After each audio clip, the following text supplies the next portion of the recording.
TN जिसको नील temperature कहा है, उसके ऊपर ये मैक्सिमम हो जाती है और फिर अगर उससे भी टीएन से टेम्परेचर बढ़ाएँ, तो फिर ये घटना शुरू हो जाती है। इसको फिर आगे ये पेज अगर आप देखें 254 पर इसने ये शो किया है कि कैसे अगर रेसिप्रोकल ऑफ द काई मैग्नेटिक ससेप्टिबिलिटी हो वाई के अलांग और एक्स के अलांग अगर ये टेम्परेचर हो तो इनकी डिफरेंट स्लोप जो है ये थीटा पर फेरोमैग्नेटिक के लिए है, पैरामैग्नेटिक जो है ओरिजिन पर इसको कट करती है, बट एंटी फेरोमैग्नेटिज्म जो है वो इट सीम्स जब उसको प्रोलॉन्ग करेंगे इसको एक्स्ट्रापोलेट करेंगे तो वो ज़ीरो एक्सिस को कट करते हुए जाकर एक्स एक्सिस को कहीं माइनस थीटा जो कि टीएन के बराबर था मसलन वहाँ पर उसको जाके ये करती है, ये कैंसल करती है। अब इसमें ये 2 चीज़ें इसने बताई हैं कि एक तो ये पेज 252 पर कि जब टेम्परेचर ग्रेटर दैन टीएन हो, तो फिर ये कैसा ये बिहेव करता है ये ऐसे बिहेव करता है जैसे कि ये मैग्नेटिक रीजन में हो और पैरामैग्नेटिक रीजन में फिर इसने 2 सब लेटिसेस एमए पेज 250 पर 3 पर दिए है कि उसकी मैग्नेटाइज़ेशन और इसी तरीके से ये एमबी की मैग्नेटाइज़ेशन और फिर इन दोनों की टोटल मैग्नेटाइज़ेशन जो है वो एम होगी एमए प्लस एमबी जबकि ये दोनों एक दूसरे के अपोज़िट हैं और इनकी मदद से फिर इसने ये 8.80 में इसका जो फ़ॉर्मूला निकाला है susceptibility for the anti ferromagnetism के chi is equal to c over t plus theta जबकि ये थीटा जो है वो मसलन ये इसको इसने ये नील टेम्परेचर जो है वो उससे इसको ये रिलेट किया है। तो ये सी ओवर टी प्लस थीटा या टी प्लस टी एन ये इसके नील टेम्परेचर को डिपेंड करता है। अब इसके बाद दूसरा जो है इसने बताया कि टी अगर लेस देन टी एन हो तो इसके लिए ये एक ग्राफ इसने ये शो किया है कि फिगर 8.11 में कि plot of the chi versus t over t n for n anti ferromagnetic single crystal for t less than t n chi जो है is a function of the direction of the external magnetic field relative to the preferred orientation of the magnetization लेकिन उसके बाद जब T greater than Tn होता है तो उसका बिहेवियर जो है वो एक normally ferromagnetic material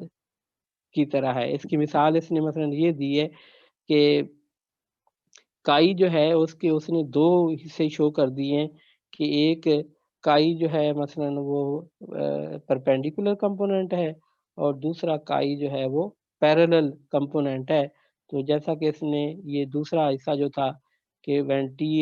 is less than T N तो इसमें इसने ये बताया है कि in the this case temperature region each of the 2 sublattices A and B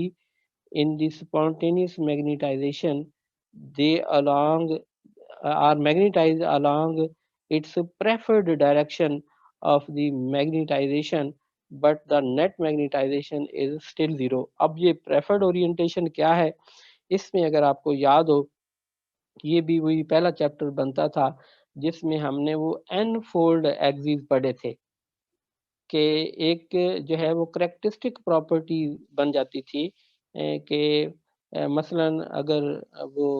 monoclinic है तो मोनोक्लिनिक के लिए चूँकि वो एंगल वो 180 स्टील बनती थी तो वन एंगल जो है वो 180 का बनता था, तो लिहाज़ा वहाँ पर जो वो टू फोल्ड वो उसका प्रेफर्ड ओरिएंटेशन एक्सिस आता था। इसी तरीके से अगर वो हेक्सागोनल है तो उसके लिए 3 फोल्ड भी है और यूजुअली तो 6 फोल्ड एक्सिस जो है वो उसकी प्रेफर्ड ओरिएंटेशन आती थी। इसी तरीके से अगर वो क्यूबिक है, तो क्यूबिक के लिए जो है वो 4 फोल्ड और 3 फोल्ड जो है मसलन वो उसके प्रेफर्ड ओरिएंटेशन। तो यहाँ पर प्रेफर्ड ओरिएंटेशन यानी कि ये वो वाला एक्सिस है जिससे मैं अपने वो ये हायर सिमेट्री उस की स्ट्रक्चर के मुताबिक जिसकी ये पाई जा सकती हो। तो यहाँ पर यही ये बता रहा है कि अगर उस ये जो प्रेफर्ड एक्सिस ओरिएंटेशन है उसके पैरेलल फील्ड हो तो फिर कैसे ये बिहेव करेगा, और ये अगर परपेंडिकुलर हो तो फिर ये कैसे बिहेव करेगा। तो यहाँ पर ये दो सब लेटिस थी ए और बी, और दोनों स्पॉन्टेनियस मैग्नेटाइजेशन जो है वो शो करती हैं अलोंग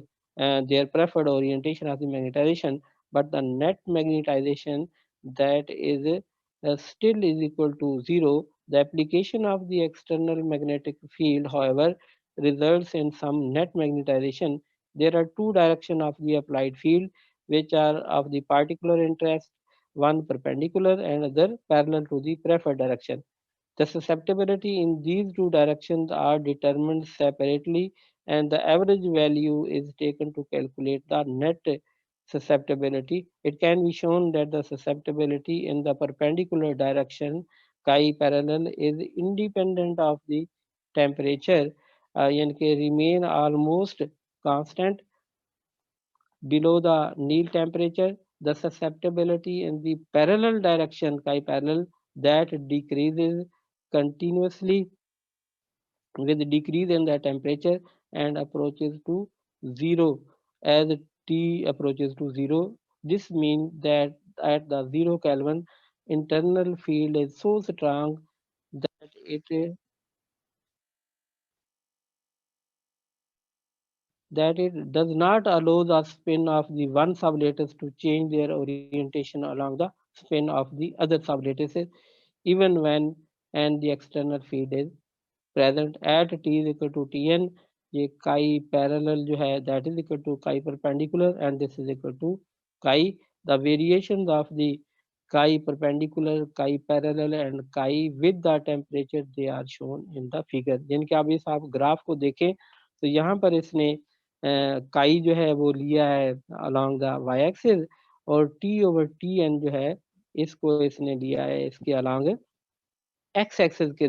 अलोंग। तो यहाँ पर अगर आप देखें कि टॉप पर क्या है काई परपेंडिकुलर, यानी कि काई परपेंडिकुलर ये